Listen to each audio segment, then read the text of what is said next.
Hey everybody, please stick around to the end for a memorial video for the beloved Kiwi Farms user, Cats. So, to get into it today, the Era 3s keep turning around and smashing back into Tel Aviv. It's happened multiple times, likely because Israel, not Israelis, but Israel, famously lacking in subtlety or restraint, has so much active electronic crap on/under the ground that the AA gets confused and boomerangs back around. You know, if I had a plant that I was cultivating and 98.7% of it was wiped off the face of the earth, I would then struggle to keep it alive. I would have to accept an operative level of mix, focused on maintaining a majority of its core characteristics while introducing just enough into the gene pool to not get the plant equivalent of an eraserhead baby. And the plant might even develop self-pollinating features under such pressure. I think it's fascinating that transgenderism and hermaphroditism is shot through Freudian psychology. Freud famously obsessed with incest. Hermaphroditism likely mostly caused by inbreeding, and the quack non-doctor John Money being in the mold of a Freudian psychologist when he was producing his devious, evil, destructive, and pedophilic works. I wonder if there are any species out there named after Sigmund Freud. I sure hope not.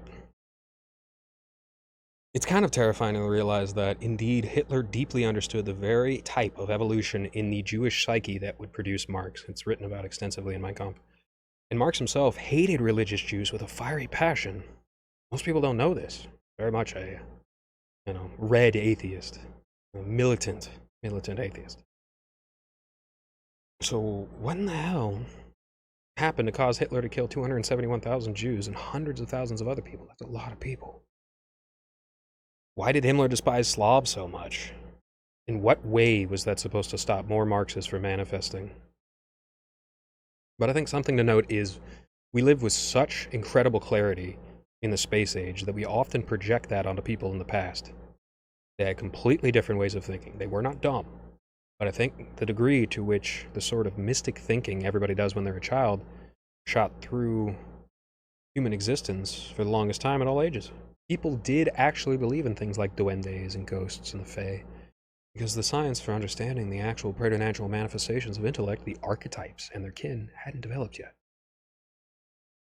Christianity, and I say this with as much objective clarity as possible, is a huge emphasis on sterilizing conceptualization of these demons. Different languages, but the similar element there, and the daimon is an Arabic concept of a genie or a genius. It is the Luciferian intellect personified in ancient Arabic culture. And people lived in Christendom free of demonic molestation, which would be trained into them, and the sort of things that their ancestors suffered from were actually very likely systems of manipulation, emotional manipulation.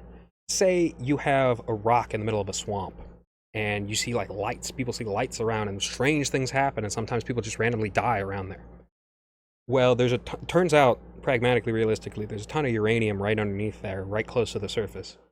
I know that's not how uranium veins actually manifest, but please bear with me. Maybe it got shook and loose somewhere along the line, right? And it got pumped up to the top.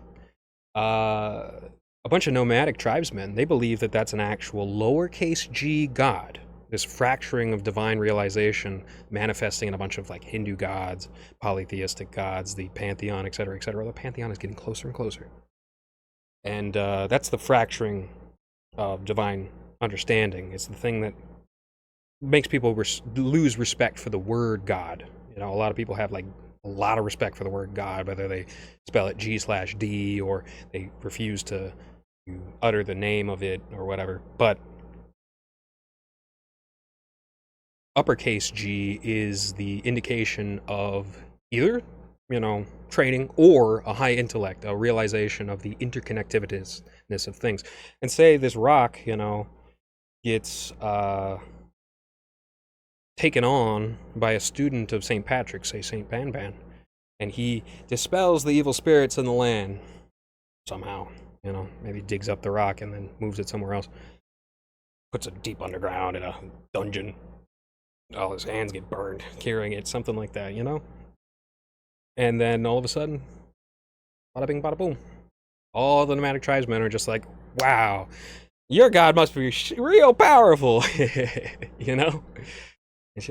It's all about understanding and realization, and activity. Pragmatism is the best way of summing that up. It's something that I preached time and time again when I was on Kiwi Farms, and I continue to. And what would it would collapse at the hands of the Protestants, I hate to say. Not the Protestants themselves, individuals, but Protestant structure and Calvinist Protestant structure of London and the Netherlands and France and Switzerland, to a lesser degree Lutherans, but especially Calvinists. And though it would lead to great art during the Renaissance and the Enlightenment, and indeed my favorite archetypal tapestry, Warhammer 40k, the reintroduction of demons into the psychological corpus of the Anglicans and the reversion of the de-fairy taleification of Germany led to, in many ways, a revival of Iron Age ideology and Disney movies eventually. The things King James did to the innocent Celts was insane, especially by Catholic standards. And he was the one that injected a bunch of demonology into the canon of the faith. And Cromwell will pull off even more reversion later on, and apparently also reverse the ban on Jews that I didn't know had happened sometime along the line in England. Not that that is necessary, because all of it, you can have any matter of people that are behaving and getting along as long as there's proper respect, law, drawn borders between people where they can't just do whatever they want to each other, right? And the biggest thing that I've noticed throughout historical studies and recently with this all this fiasco, do not let leadership get bribed. If leadership gets bribed, that leadership must be overthrown. You cannot allow leadership to be bribed by Zionists, because it will cause a absolute and utter parasitic infection / cancer inside of the body of your nation and your culture. I've said it before and I'll say it again. Slavery is a Stone Age institution worthy of utter scorn. And before you start kvetching, if they weren't kidnapped and sold overseas, they wouldn't be standing outside at your gas station, so zip it, Buster. I don't want to hear none of that from nobody that doesn't wave a Confederate flag. Not that all Confederates are bad. No. But the Confederate leadership is. And they're the ones that are responsible for the things that modern Confederates view as one of the biggest problems in the country. So don't get it twisted. It's not Yankees' fault. It's not Lincoln's fault. In fact, Lincoln had lots of plans to repatronize Africans back to Africa. Instead, he was assassinated by some sore loser, John Wilkes Booth. Don't give me that crap. You hear a lot of whining about small businesses, and don't get me wrong, mom and pop shops have been under economic embargo by Amazon for some time now. But what is a small business after all? It could be anything at all with any degree of maliciousness. What I respect is craftsmen, artisans, the first stop on the supply chain to actually producing something valuable like furniture. Not garbage. Not some 300% markup jack-off who I don't respect. And if I do respect him, chances are I might patronize his store. And a matter of fact, this is the reality. Israel has done more to kill America and Americans, think of the Sackler family and the opiate crisis, than any towelhead out in the sand who you might think is chanting death to America. Probably with the same mindset as somebody who did January 6th, You think America is free of sin? You think we're perfect? What sort of weird flag humping stuff is that? Everybody agrees there's some level of something wrong around here. Whether you're on the left, the right, or the center. There is satanic crap woven throughout the country. Otherwise, there wouldn't be Baphomet statues with children on the sides of them. You would not see that if we didn't have some great Satan in this country, and we should get rid of it. And I think Iran cares more about the destruction of that than the destruction of America. You feel me? Why wouldn't they? Why wouldn't anybody? It's a country of 90 million people. It's not just some, small group of 50,000 out in the desert. It's a country. It's a nation. It's got history. The more cognitive dissonance you have, the worse your memory gets.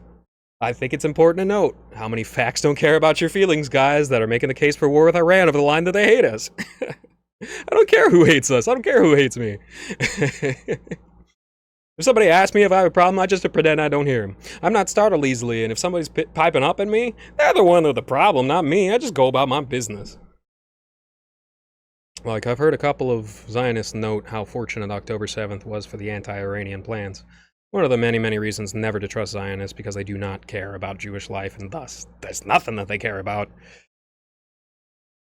But I digress. I do think that's utter cope. I think Netanyahu did October 7th exclusively to stay in office, not for any strategical reason. Syria and Lebanon, and we're for vital strategic interest. So is Iraq.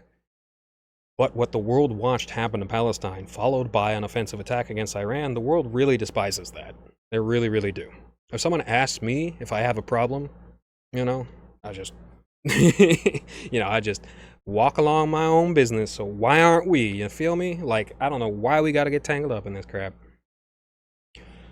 So, that's the end of the episode proper. I appreciate y'all sticking around. My favorite Kiwi Farms poster has passed away.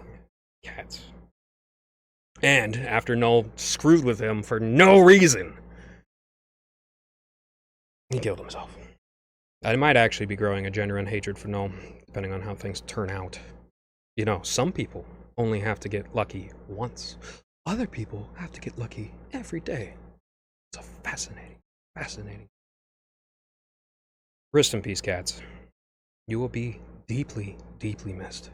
You were my favorite poster of all time on the entire internet. And the love that you inspired will linger on for all eternity. Love you, man.